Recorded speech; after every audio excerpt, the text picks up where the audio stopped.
Hello and welcome to the Turn 4 podcast. I am your host, Dan Maldonado. If this is your first time listening, welcome. If you're a regular listener, welcome back. And welcome back also to the Turn 4 podcast, Brian. Brian, thanks again for joining us. Good to see you. How's Hey things? Dan, good to see you too. Things are excellent. Good. Season's underway, so it's Got all a good. new, very appropriate background for today's episode. The PPG Yeah. Chevy, Joseph Newgarden. Mm-hmm. That's a pretty It was cool even picture. funny in his spoiler that Newgarden won, but I liked in his victory speech he talked about how good looking his car was, um, which you don't always hear in a Right. I think his victory car is interview. good looking. So I It's like that. definitely not one of the better ones. Like I don't look at it in Hmm. awe and think, "Oh wow, that is so cool." I Yeah, don't. It's definitely not one that I see from that perspective. But I think it looks good. Yeah, it's nice for him hmm to call that out. yeah, Um, had a good weekend. Back we're a day late Tuesday, so I appreciate everybody hanging in with us and had a great time at St. Pete. I really had a good time there. It was obviously my first time there this is the 20th year. I'm wearing a St. Pete hat, but because of all the sunshine I'm getting in my office right now, I can't really tell. But um, I'll tell you, and you and I talked a little bit about this before we hit record here. The city really embraces this event. You could see how they were able to get to 20 years at this thing. I think the crowds on Friday and Saturday were pretty good. And in fact, from what I was told from a local I was just chatting with in the paddock area, he said he'd never seen it this busy. He said it was by far the biggest crowd. I know that there was some things on social media recently that talked about it was record crowds for the weekend. I'd believe it. I have nothing to gauge it against, but I would believe it. It was busy. yeah. It was super busy out there. One thing I'll tell you I appreciated about where the event was held is that it's outside of the regular hustle and bustle of the area where Hmm. it's not a lot of disruption to traffic and traffic flow and everything else because of where it is. And I think that kind of stuff helps. You know, when you hear the stories about Baltimore and how the locals in Baltimore really hated having that event there. I know Hmm. that Chicago, which is just a traffic nightmare all the time, you know, they had difficulties working around the NASCAR closures for the event there. But this one, it was pretty easy. I mean, we could drive. We parked at Tropicana Field, which is what the recommendation was. We rode a shuttle over. We actually parked on the city streets. So thank you, St. Pete. You'll be getting $25 from us for parking fine. Um, but you know, slightly more, but we got out of there much quicker than we would have if we would have tried to load that shuttle at the end of that race. But Hmm. you asked me about how does it compare to like Detroit? I would tell you, and I mentioned this last year, I was surprised that Detroit didn't have more support as far as like vendors, local vendors and people. Hmm. There's a big area in Detroit called Hart Plaza, and they had vendors in there and they had different stuff in there. And I felt like they could have put a whole lot more vendors in there, a lot more food vendors and what have you. But St. Pete had a lot of food vendors, a lot of food choices. Um, Track food pizza. This was I didn't eat it all. I shared it with my wife and my daughter, but track food pizza, best pizza I've ever had at a sporting event. I think, Uh-huh. other than like Comerica Park where it's Little Caesars pizza, right? But it's the Little Caesars deep dish. But it was so good. I Hmm. had a chicken kebab. I had pizza and all that stuff, but it was really really fun. The the downer to this is it's great that they have a lot of choice, right? Hmm. But the downer is this: you can't bring food or water or any kind of drinks into this track, which I think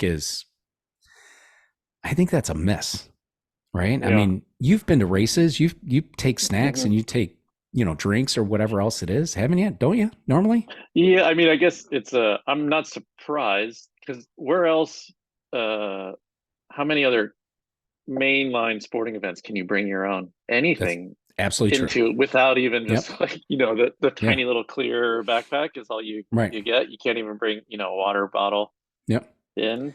So that's, I guess it's not surprising. It is a bummer because that is one of the things that separates going to an Indy. But also there, it does separate an IndyCar event from other things. But seeing as how you're there pretty much all day, most Hmm. people, Yeah. or at least a large portion, it is helpful to be able to bring in a few things, especially if you've got kids, you need to bring a couple snacks and things or whatever Yeah. for them. So it would be helpful to be able to do that for sure. But I guess Yeah. if the promoter needs to make money and they want to pay IndyCar, Sure. that's what I they're mean, going to do. I don't know. I get all that. I think racing sort of sets an expectation, be it NASCAR or IndyCar or any kind of racing. I think kind of sets the expectation that you can bring at least, some drinks in with you. And that's kind of like, I feel is a fair compromise because you're right. I mean, people do have to make money. Organizers, everybody have to make money. But I feel like that's the fair compromise is let me bring in 2 bottles of water unopened. Yeah. Right? Because the odds are pretty good that I'm still gonna get food. I'm still gonna pay for food somewhere, and I'm probably gonna buy a soda or a Yeah, for sure. fresh bottle of water because I'm bringing in 2 bottles of water. They're not in coolers, so they're gonna get warm sitting there. So Hmm. so the odds are pretty good that I'll end up buying something anyway. And I think that that just helps engineer a little bit more positive customer experience when Yeah, for when you sure. look at it from that perspective. So Yeah, at Long Beach, it's nice. They have like they only have one, but they have like a water truck supplied oh, by mm-hmm. like the city of Long Beach that has little taps on it that you can go up and just fill up and get water. So you don't have to bring in a water bottle necessarily, Yeah, I would but be all in on that. yeah. In fact, we were prepared for that last year at Toronto because in the Toronto, which is also a Green Savory production, Hmm. Toronto had in the sort of the event information and stuff said that they would have water trucks, right? That they would have Yeah. like water where you could fill your water. They weren't there. Oh, We really? looked and we asked and they weren't there.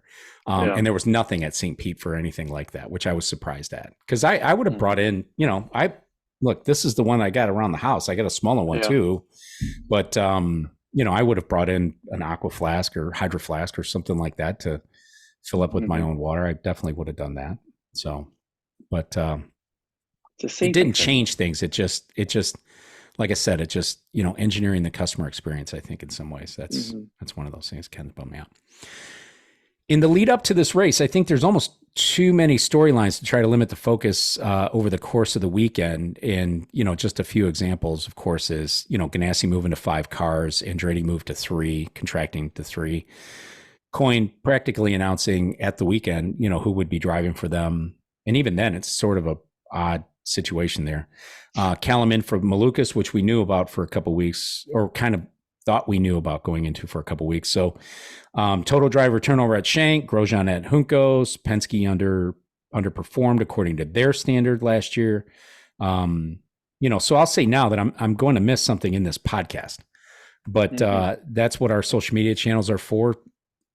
Send us the email, send them what you think, whatever we missed, and we'll definitely engage with you and keep the conversation going until thermal. So from a race perspective, record crowd, I said that, and I think the vibe was awesome. And, like I said, you can easily see why this event's gone on for 20 years. Very successful. It was a lot of fun. And Hmm. they do a really, really nice job with it. Oh, did you Um, see Go were ahead. the 100 Days to Indies guys around? Oh yeah. They were there Girls? with, Yeah, they were there. Mario Andretti, a boom hanging over Mario most of the time. There was a boom hanging over Will Power most of the time. I'm trying to think of somebody else.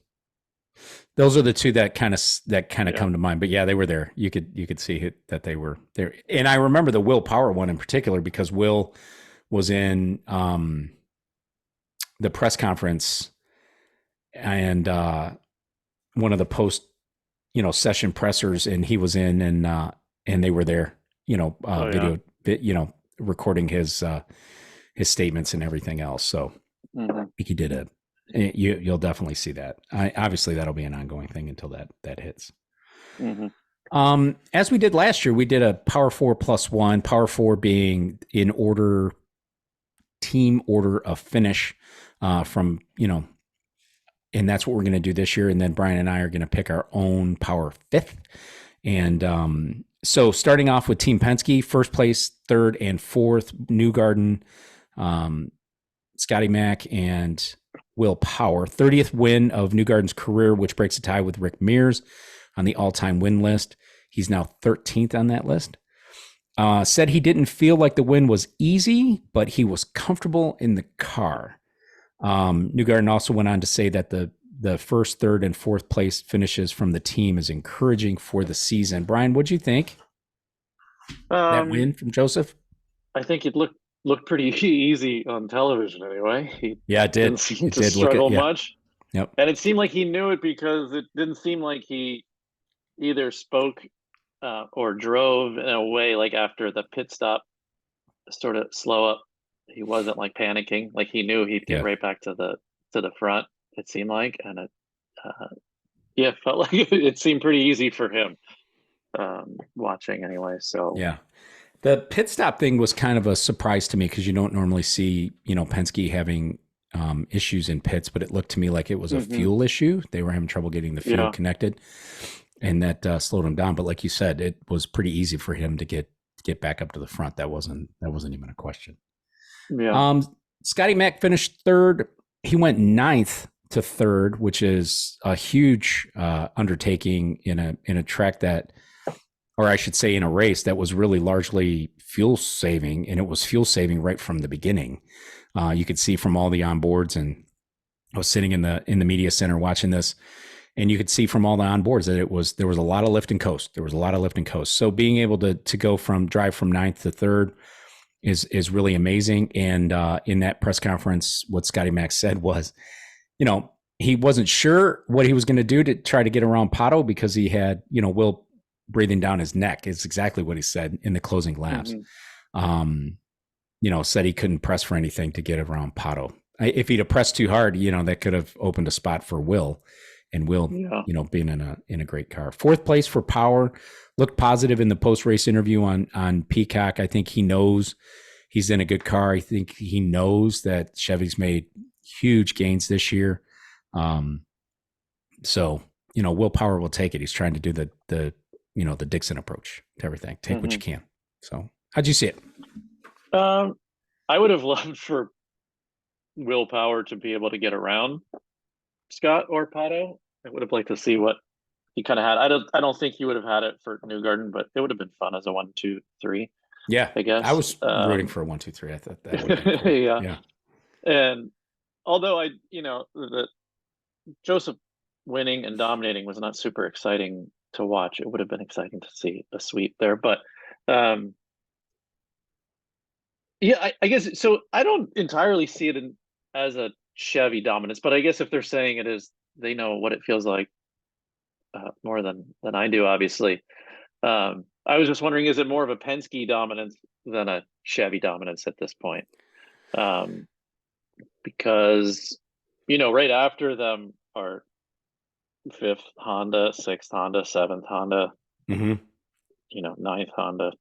So it's not like the Chevys totally ran away, Yeah, even though they kind of did there at the front. But is it more of a Penske thing? And obviously, Pato's going to be up there anyway. He's awesome. So, he is. Yeah, yeah. um, or And did Chevy have like a little bit of a couple week head start, maybe knowing the hybrid was going to get delayed maybe. and in a conspiracy type of way, so they Yeah, knew right. how to maybe adjust some mapping for a different weight situation and kind of get a better head start there. I don't know, but Yeah. I think that I think the stat is Penske has won 12 of the 20 races at St. Pete. So being good at St. mhm. Pete is not unusual. Yeah. I think McLaren being good at St. Pete is not unusual. Hmm. Marcus Ericsson won last year, but it was after Pato had the plenum fire. So he had a misfire Hmm. there. And it was after, the Chevy of McLaughlin came together with the Honda of Grosjean. Yeah. So I think that, we got to get a little bit more behind us to really say that all of this great Chevy press and all the great words that everybody's singing in praise of Chevrolet and the off-season work that they've done. I think we've we have to kind of wait and see, because I think the results are not unexpected given that the team's involved. And Hmm. if the same holds true at Long Beach, Thermal, maybe, then I guess maybe then we're all be singing, Chevy's praises at that point. Yeah. Honda will have to look, internally to figure out what's going on. Pato Award, McLaren is our next team. Pato Award second, like I said, 2 years in a row on that one. Had a great line in the podium finisher press conference. I loved this. He was asked if anyone had anything for Newgarden, and his response was, "Yeah, his teammates, but I was holding him up." Yeah. Which I thought was great. Like you said, right? This had all the makings of a Penske 1-2-3, but Yeah. hard to pass, and just being smart on the part of McLaughlin, I think, held him up. Rossi, 15th to 8th. That 15th place start for Rossi was kind of unfortunate, but it looked like he got held up in qualifying by Tom Blomqvist. He didn't Hmm. really say, it's Rossi. Oh, that's IndyCar, right? I Yeah. don't, what's the solution then? Rossi, you have your own podcast. You've got a voice Yeah, I there. know. So what's The the solution, solution right? is Yeah. an Indy 500 style. Everyone goes out and gets the track by themselves, but then the How much time complaints do you are, have? Yeah. yeah, Yeah. no, you Yeah. got 4 hours of qualifying, and then Yeah. the Yeah. Yeah. weather's different. So Yeah. yeah. For a street race. Ilott, I think to me, 15th to 8th, kind of a bummer for Rossi, but still a top 10 finish. So that's okay. Um, Hmm. I was a little bit more surprised at Ilott, 16th to 30th, 13th. Struggled. It looked to me like most of the weekend. It also looked like early in the weekend that they had some car trouble that they were trying to work through. Um, my daughter sort of mentioned that the car didn't sound good a couple of times leaving out of the pits. And they seemed to struggle. They had a lot of the body work off of that car for a lot of the time. It looked like on Oh, yeah. Friday, and then early on that Saturday too. So, it's funny because going into this thing, how many times did you hear, "Oh, don't be surprised if he wins this thing. Don't be surprised if he Hmm. wins this thing." I wouldn't have been surprised if he won this thing. I'm more surprised at this 13th place finish. You thought it was gonna be better? I thought he would have been better. I thought he would have Uh, at least been in the top 10. hmm, nah. Oh, you agree? You disagree? I do, only because there's so many people that could be in the top 10.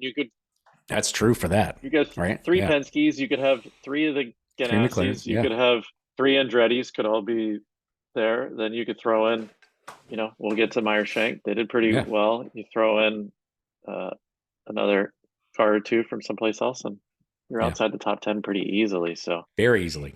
Yeah. yeah. I think that's going to be the issue, like season long, right? Three Hmm. Penske's, three McLaren, three Andretti, right? That's 9 already Yeah. before you even talk about Ganassi, right? Three Ganassi's essentially that Essentially, I would tell you should that. be Yeah, I there, would right? agree with that. Yep.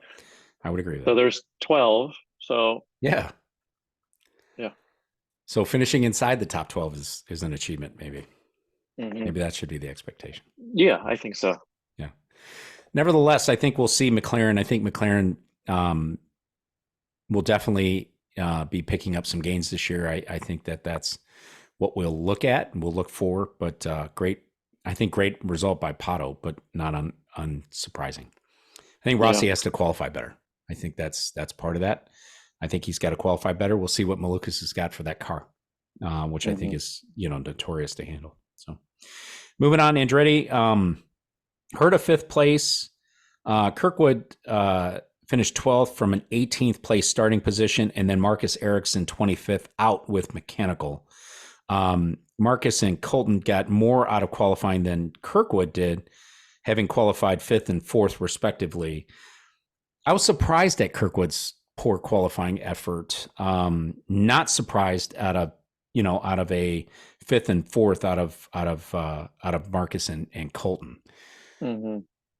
I don't know what happened. I'm they didn't talk to him after the race, or after he was out, at least not that I saw, but looked like a mechanical issue there. And then Herta just drove smart. He needed to do what he Yeah. needed to do there. So I think they did talk to Marcus did they? during the race. Yeah, and maybe I'm making that up. I can go back and look. What do But you I kind call of out of it? remember Yeah. them I remember them talking to him in a little piece with maybe Kevin Lee or something. Yeah. I have big expectations for this team. I think that I'm sure that the Andretti team has big expectations for this team as well.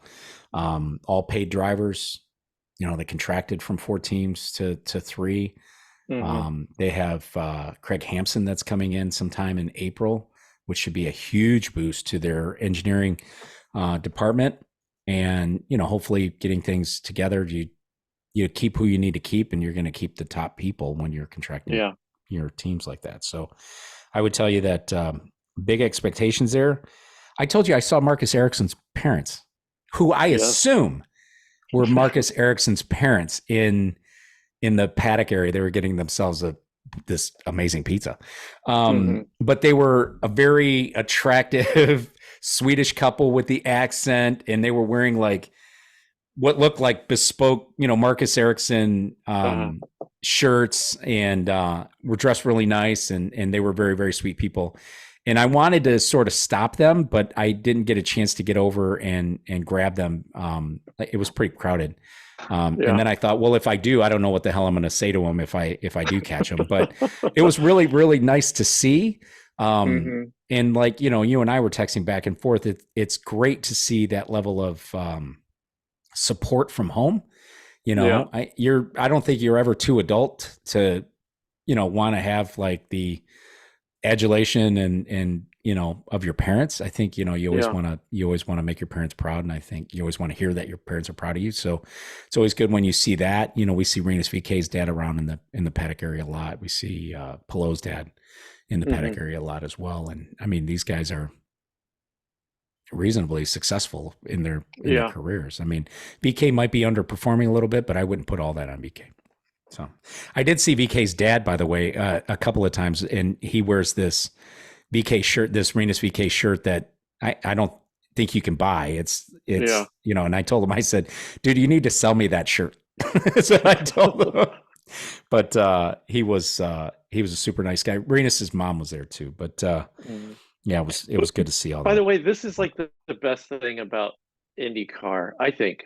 And I tell people Yeah. all the time because one, it's the paddock in general, Yeah. and two, it's sort of the whole scene. There's no other sport where you can, none other, I don't think that you, other than like junior level stuff, where you can go and you could see a family member getting a piece of pizza. You Right. could stand next to someone like a couple of years ago, I'm standing next to Ryan Hunter Ray, literally next to him in line for a porta potty in the paddock. I'm like, doesn't this guy like? Don't they have toilets for them? Right. But Right. I guess not.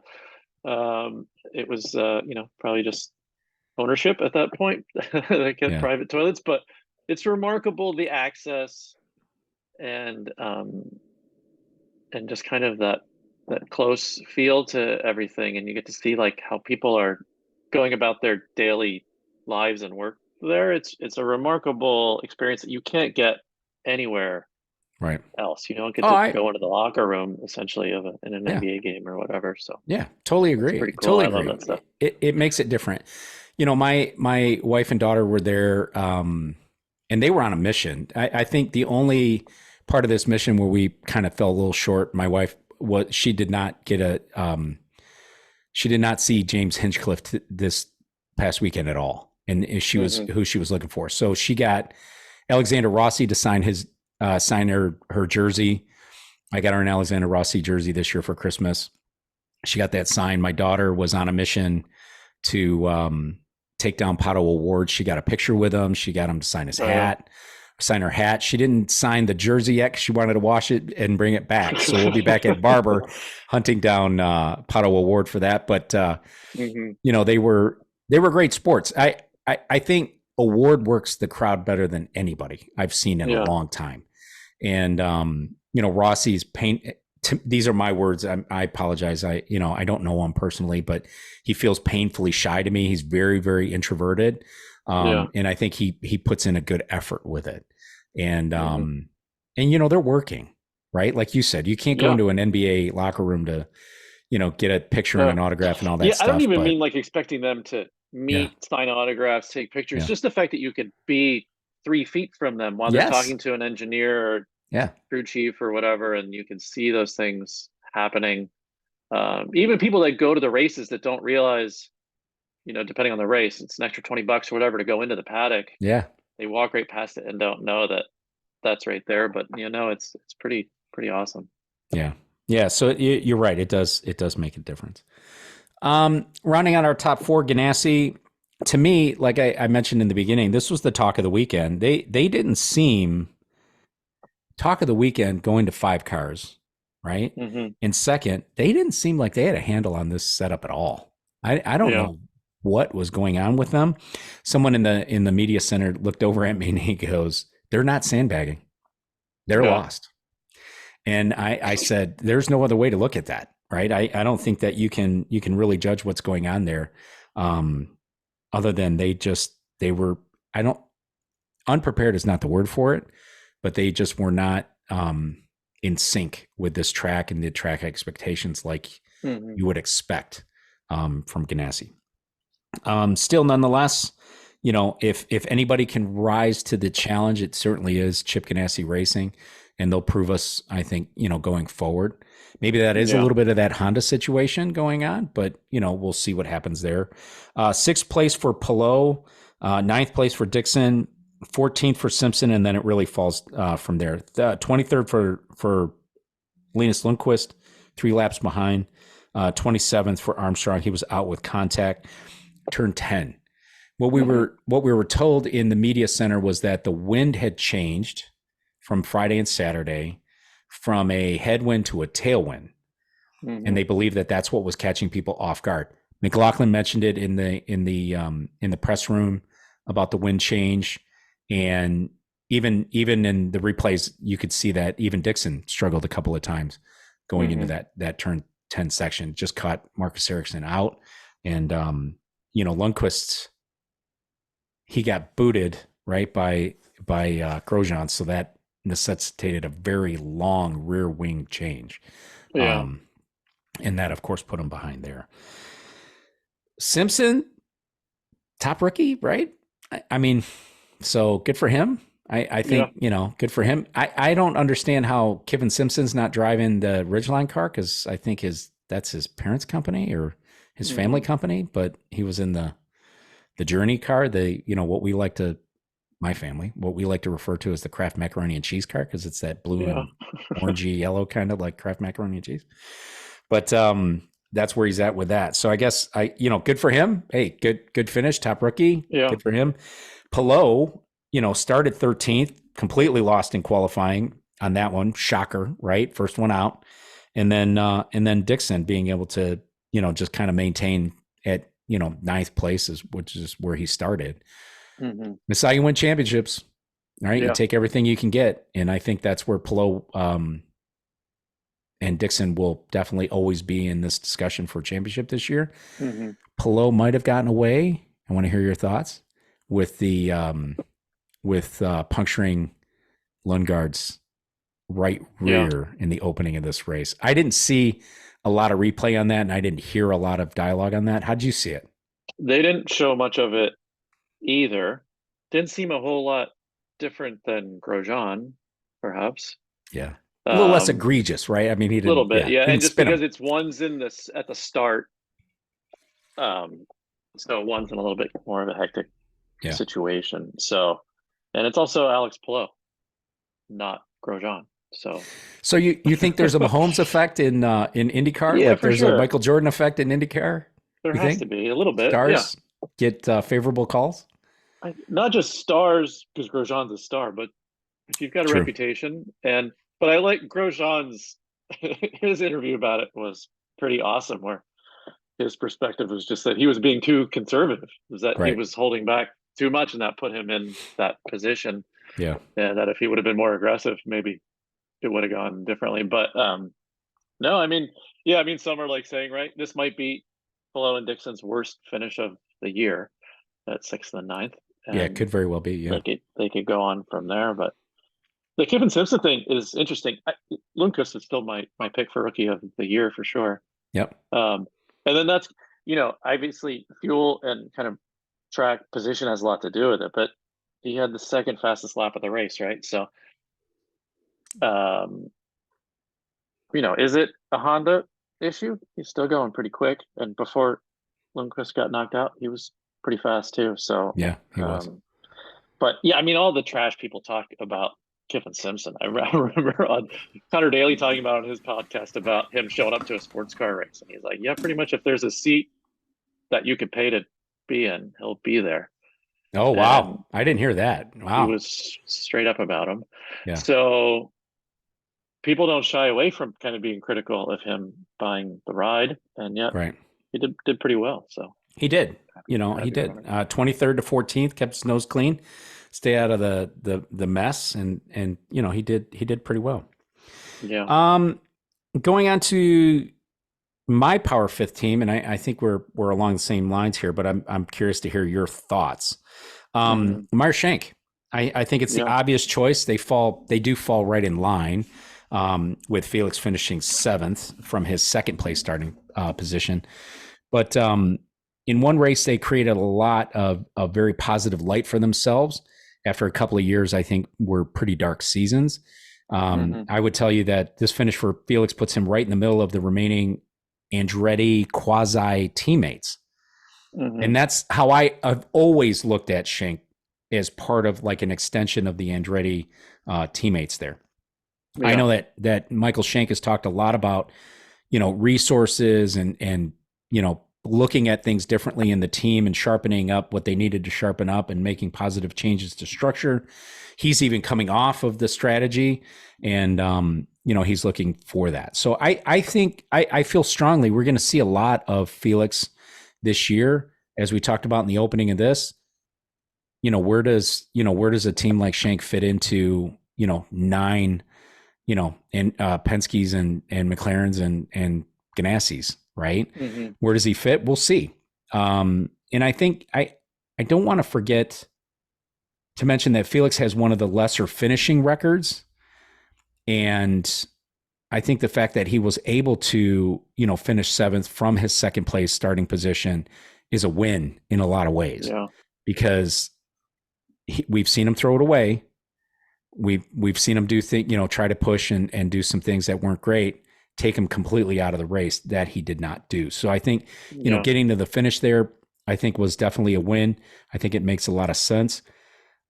Tom Blomqvist finished 17th. Is that kind of a surprise? He's my rookie of the year, by the way. Yeah. Is that kind of a surprise? Maybe, but I don't expect Tom to be down in that area for very long at all. I really don't. Yeah. So you should get up to speed pretty quickly. What are your thoughts? Uh, I'd put Meyershank in my kind of power four. I thought they did really well, even though, yeah, Felix went backwards theoretically, but Mm-hmm. he earned the position to go backwards. He qualified well, and he was in it the entire race. There wasn't really ever a time where he was totally out of it, either position wise or speed wise. He was competitive the entire time with the people at the front, and Yep. like we said, Penske was going to move to the front. They had it. So, um, Yeah, never given any doubt on what that. it was and kind of where Meyer Shank has been the last few years, they started out horribly last year Yeah. and never got back on it. And it's been a while since the sort of shine of their relationship with Andretti has kind of performed well in finishing. So, yeah, they finished seventh, right? Yep. But out of that kind of collective, Herta's the only one that beat him, which is how it probably should be anyway. So Right. Right. they did kind of everything they needed to do. Blomqvist did well, and like we kind of said, by the time you get through Andretti, Ganassi, McLaren, Penske, 17th is not that bad It's at not the end of the all. world. And for someone who's pretty new to this, that's a pretty good result, I think. So to Right. me, I thought they did really well and have somewhere to go. The Shank kind of getting off of the stand, I do think is helpful. It seemed like in every podcast I ever heard Jack Harvey talk about when he raced for them, he was just always super frustrated with Strategy. their strategy stuff. Yeah. And Yep. not saying that Shank is bad at it at all. Maybe he does have that sort of like, let's go for it. Let's do the alternate strategy Yep. thing. We we qualified 17th. We should have qualified 13th. So let's take a flyer on our strategy, and then just puts everybody behind, and so maybe a, a different perspective there is helpful, and maybe he's got other things to do, I'm sure. So Yeah. um, so yeah, I was surprised by them actually. I thought they did really well, and Yeah. I want to bring up a couple other names, and I want to get your take on these. These are not in the notes, so I apologize. I'm putting you on the spot, but yeah, you'll know let's what do you're it. talking about. Renus VK started 7th, finished 10th. Yeah. This is a rebirth for Renus VK. Is this do? Let me put it to you this way: Ed Carpenter, when he fired Connor Daly mid-season, took on Ryan hmm Hunter-Reay. He did so to try to get a new perspective on what are we doing right and what could we do better. Right. Yeah. These are my words. This is how I viewed what happened. hmm 7th place start, 10th place finish for Renus. Is that working? I thought that was excellent for him and that I agree. team. Yeah. Not that he isn't good. I mean, obviously he's a race winner and he's a pretty good driver, and he's got his parents there to root him on. So, Yep. not that he's not good. It's just that team seems to have been the one quietly just disappearing. You never, and not that it's a bad thing necessarily, but you never hear any news. You never hear about any new engineer, any new partners, any Nope. new anything Yeah, the really. Bitcoin thing came in right with a big splash, and it was Yeah, kind of there, but they never really performed. You yeah. know, they never really So yeah, performed. Connor brought in ton of money. Yeah. Seemed like it does seem like based on like every podcast Connor's ever done, he gets a ton of time in the simulator, Yep. or did. So like they're putting some money in there. You just don't hear about it. You never hear about an engineering change or addition or any sort of mentor um, Right. to do anything more with the car than Connor could from the Yeah. driving perspective. So I was surprised that they were competitive. Actually, I would have put them kind of at the very bottom, just above Coin going Yeah. into this. So Yeah. that was that was Here, good for them. here's another name for you. Got to hear what you got to say. Santino Ferrucci Yeah, awesome. started 14th, finished 11th. Yeah, yeah, that's better than a top 10, I think, for them and for him.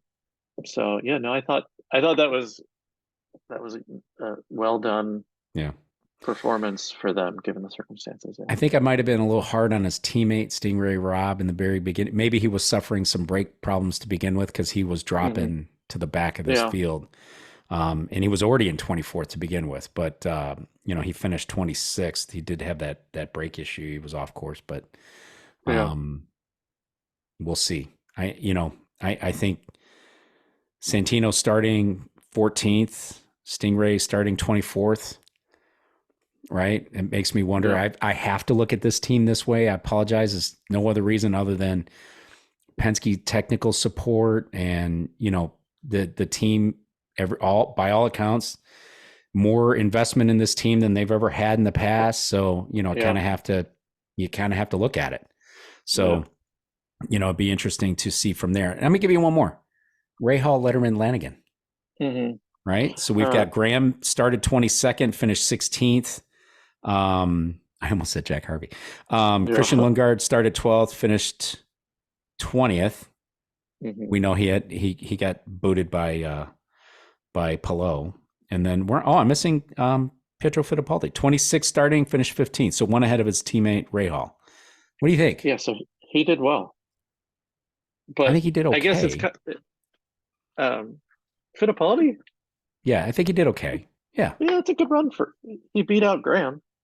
What Yes, he did. what And he more raced Graham could he at do? the end there. Yeah, Yeah. So he beat Graham straight up. and didn't crash. Nope. So that's a pretty good start for him. For the team, no, it's bad, but I guess last year they had the little streak at the end there, so maybe everybody was expecting Yeah. a bunch. So yeah, I don't know. I guess we'll see what happens Yeah. in a couple of races Texting, here. yeah, with some listener over the weekend. And, we're both talking about how Ray Hall is just a notorious slow starter. Yeah, And I think, like you said, right, the expectations would be how strong they finished the year, having a win in Toronto, street course, right? Hmm. After total rock bottom at Detroit, street course. Yeah. The expectations would have been a little higher in St. Pete. My opinion, I think they would have been a little higher in St. Pete, but I think fell a little flat. 26 starting for Pietro, 22nd for Graham. I'm just going down the list. 12th for Lundgaard. He continues to be Hmm. the star of that team. Yeah.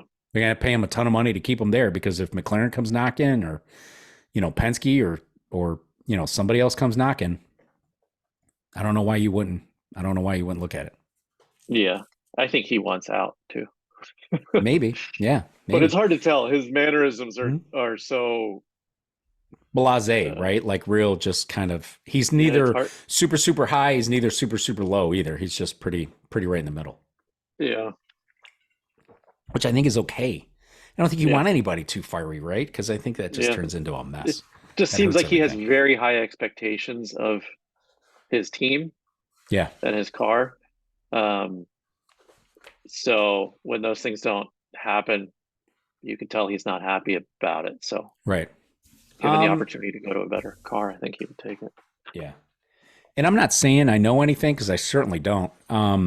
But misreading the tea leaves, Hy-Vee's going to sponsor NASCAR, I believe, at Iowa. NASCAR Hmm. and Hy-Vee's leaving Iowa to sponsor Milwaukee, which is good. But how much money does Hy-Vee have to spend in motorsports? That's always the Yeah. big question, right? I mean, they're doing a great job everywhere they go. They activate very, very well. They do a Yeah. wonderful job with it in store. And I don't have any Hy-Vees local, but when I travel a lot to areas that have Hy-Vees, always Yeah. make it a point to go in, and the activation is really, really great in store. So I want to see that. Yeah. I don't want to see that change to, a common body NASCAR, whatever it is. Hmm. Right, is what I'm hoping it doesn't change to. So I hope it stays this 12-year-old Delara. Happy 200th race, by the way, Delara. Um, all right, we got to walk the grid. Starting with Andretti's quote at the start of the weekend in reference to one of the IndyCar charter proposals asking for $1 million buy-in. Essentially, Michael's response to that was, hey, dude, if you're not going to do it right, 20 million ain't going to do anything for you. If you're not going to do it right, sell the series, right? Hmm. Is essentially what Michael's saying. He's saying you got to take big risks and big investments to get the series to its full potential. I'll put a link in the show notes to Nathan Brown's article, which was in the Indianapolis Press or Indianapolis Star, that talks a lot about this. Ganassi came to Rogers' defense, but let's just back up to what Michael said. Fair or unfair? Um, Probably the sentiment is for sure fair. I Okay. think the delivery or mode of delivery is probably not fair, but I guess we don't know what.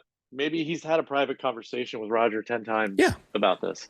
Yeah. So And yeah. then now he's just like, okay, fine, I'm done. I'm going to start talking to the press about things. Before that, he said, okay, fine, I'm going to start talking to the other teams about this. Who knows how it's gone there, but yeah, I think a lot of people agree that it feels like there's zero investment in the series. Um, Seems to a be a little lot bit. of investment in the speedway itself, Correct. Yeah. right? As far as the rest of the things at around the series, not so much. One of the things I heard Michael say, and it always comes to a story that is just shocking to me. Michael said, when you go to a Formula One city, there's no doubt Hmm. there's a Formula One race going on. Yeah, for sure. That's fact, right? I flew into Austin one time. There's no doubt about it. Hmm. The second time we went, flew into Houston, so it was a little bit different. But there's no doubt that there was a race going on. Yeah. Um, I have a good friend of mine who lives in the Dallas Fort Worth area, and he's an IndyCar fan. Has gone to Indianapolis 500 for decades, Yeah. and has not missed a race in decades. He did not even know the Texas race was going on a couple years ago. Yeah. So Yeah. Same. how Same here stuff in like LA. that You would never happens. know that Long Beach is happening unless Is you that live right? in. Yeah, for sure. There used to be a lot of activation here when Toyota was the main sponsor there. Uh-huh. Frankly, way back, which I wish they would bring back. I get started on other stuff, but when they used to have the celebrity Yeah. race, Oh yeah. it was nonstop for weeks. That's all you saw. It doesn't matter what TV Yeah. channel you turned on, what radio station you were on, everybody was talking about it. Toyota used to do a lot of sponsorship, mostly like at or around their dealerships, but they'd have banners up and things and billboards. And now, for the last few 5, 6, 7 years, I mean, literally nothing That is unless you happen to be in downtown Long Beach and you see the track going up. There's more right now about Formula E coming to Los Angeles that's insane. than the Long Beach Grand Prix. So, Yeah. That's insane. Um, I think part of that is holding the organizers accountable, right? Because hmm IndyCar doesn't promote all these races. yeah, So the ones that IndyCar promotes, we know that they do a pretty good job with it, right? We talked about Hy-Vee yeah, in Iowa. That's a Penske co-promotion. We know that Milwaukee will be a big deal. That's a Penske co-promotion. You can't get away from the Detroit Grand Prix in Detroit. That's a Penske co-promotion. Chevy also lives here too, so there's a little bit of a added effect with that. But you got to hold some of these promoters accountable. hmm But there's a fine line between, do you want me to promote more or do you want me to pay you a hmm sanctioning fee? Right. So I'm sure there's some things that go along with that. A la, yeah, well, then I'm not going to let people bring in drinks and food. I'm going to charge more for food, right? I'm going to get more out of my yeah, vendors because I'm going to tell them that you have exclusivity here. Nobody's bringing in anything. So, there's a fine line. There's a lot of different things. And I always say, right, Michael, this is why Michael doesn't have a Formula One team, right? And like you said, maybe he did talk to Roger Penske. Who knows? But talking in the hmm press isn't going to get anybody happy because there was a lot of talk in that yeah, media center about how unhappy the Penske Entertainment people were. And when you say the oh, yeah. Penske Entertainment people weren't happy, you know what that means? Roger Penske was pissed. Yeah. There's no other way to think about it.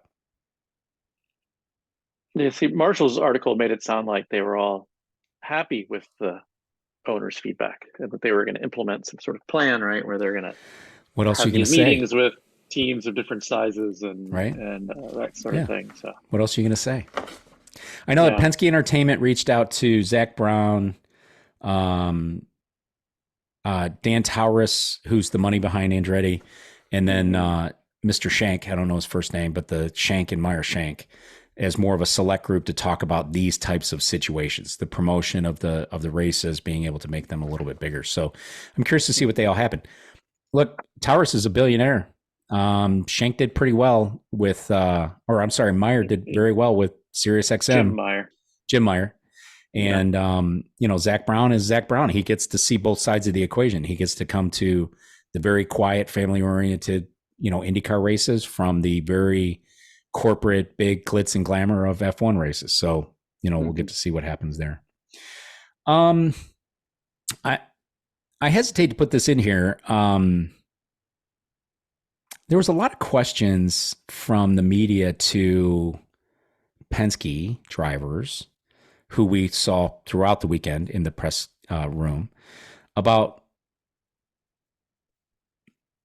what do you want to say about team chemistry, right? hmm Um, I don't know if the media who I'm extremely privileged that they gave me a media credential and allowed me to hang out in there. And they gave us access to what they gave us access to, but I'm not a member of the media as far as I'm hmm concerned, right? Marsha Pruitt is, Nathan Brown is, Nate Ryan Yeah. is, right? Jenna Fryer is, Bruce Martin is.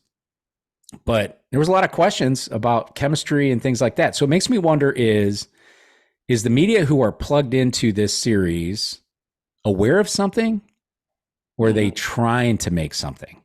Yeah. You're talking about And specifically the three Penske drivers? yes, Yeah.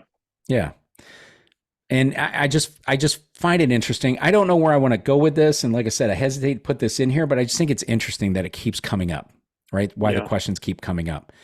They stop. They're not going to do the bus bros thing anymore. That's fine, right? hmm McLaughlin was the top Penske driver last year.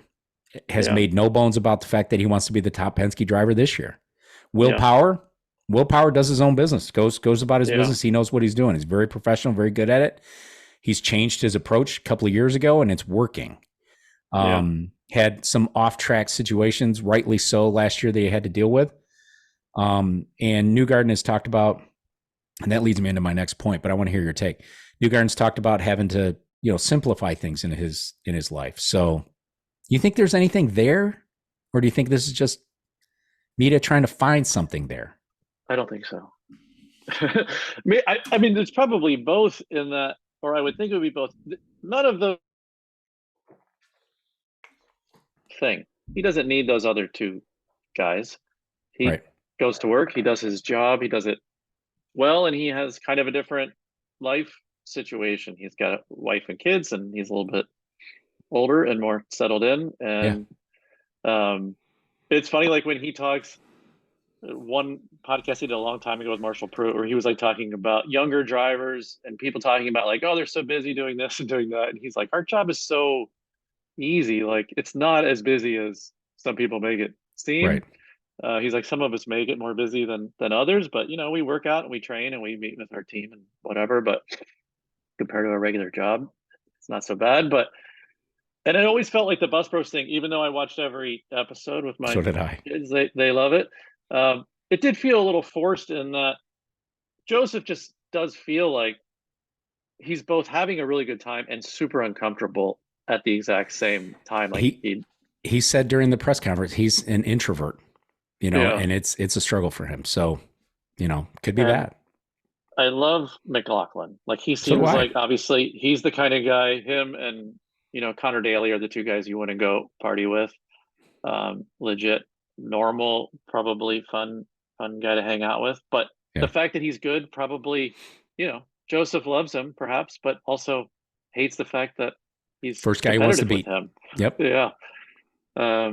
So I wouldn't be surprised by any of that. But like I've heard Scott McLaughlin talk one time about how in Australia all his teammates hated his guts and everybody in the paddock there hated him. I never heard that. It's Yeah, fascinating.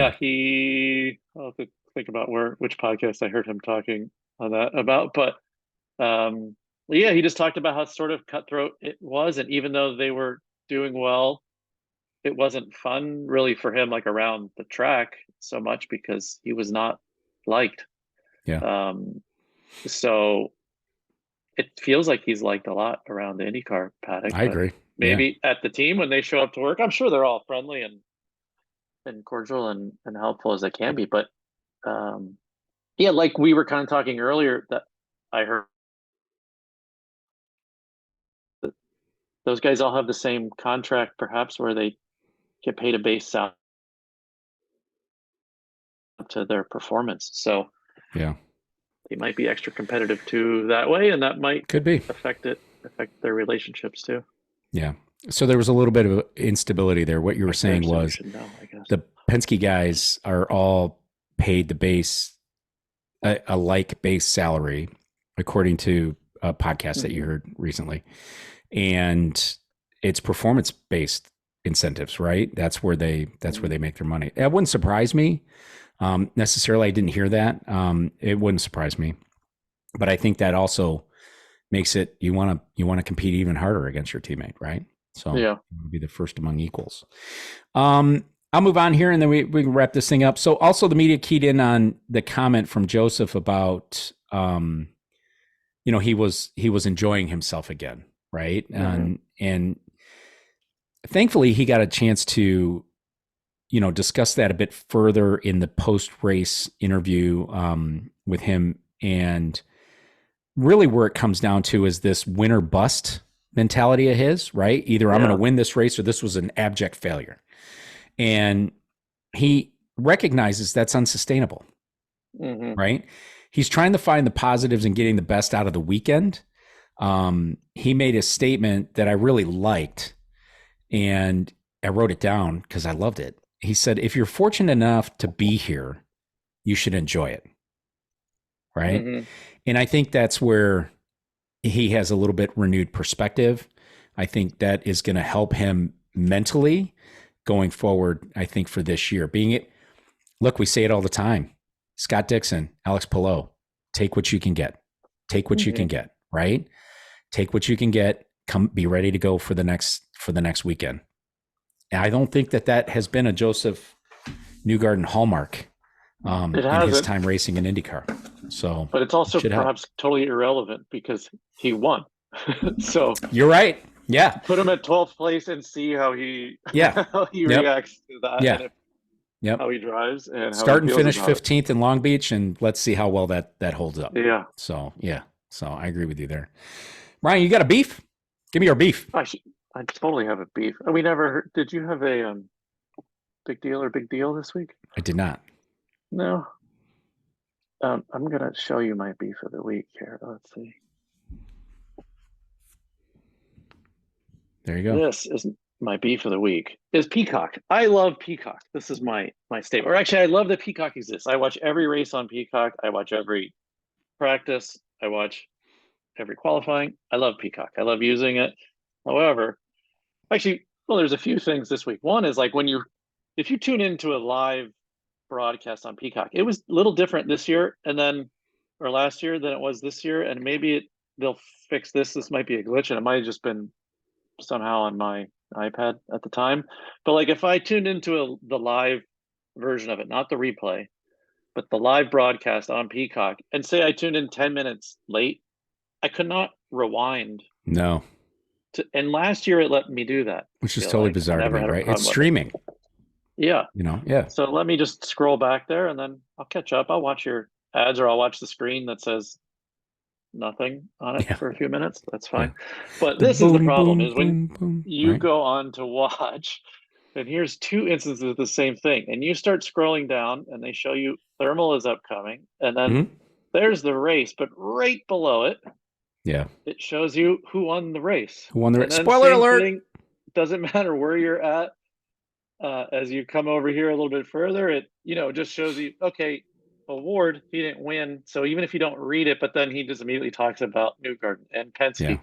Yeah. And so it's I'm not saying I have a solution for it, whether it's you put the highlights behind a folder essentially, or a couple tabs down and put the replay of the race first. But that was the worst. Yeah. Spoiler alert. I can't believe that they would do that. For those just listening on the podcast, we got an image of the Peacock menu there, the IndyCar menu there. And you can see clearly, that Penske leads way, dominant St. Pete. So you could tell, you could see who won. Right. Yeah. It was funny. I made that remark to my wife and my daughter over the weekend. I turned off the notifications from the IndyCar app because there was a couple of times last year where it told me who won pole. It told me who won the race. Yeah. Right. And I missed a couple of those. So it's like, you got to do better. Right. You got to do better. Don't spoil it for me. If I'm not there in front of the TV, don't spoil it for me. So I feel the same way about F1. If you want to use Peacock and watch it later, that's the great thing about Peacock. Then make it a little bit better. I agree with you. Hey, Brian, that's a big deal. It is a big deal. You're right. That's a big deal. I give you that one. And the other 10,000 people that watch it on Peacock, I guess. Right. Well, that's all I got. You got anything else? No, that's it. I'm good. Hey, good to see you again. Thanks for joining us. Be ready to go here in another couple of weeks. I don't know the date exactly for thermal, but we'll get on it. It's March 22nd. It's right there on the test is March 22nd. Test perfect. It's March 22nd. So. It falls right into I think the regular cadence of the show. So we'll be there.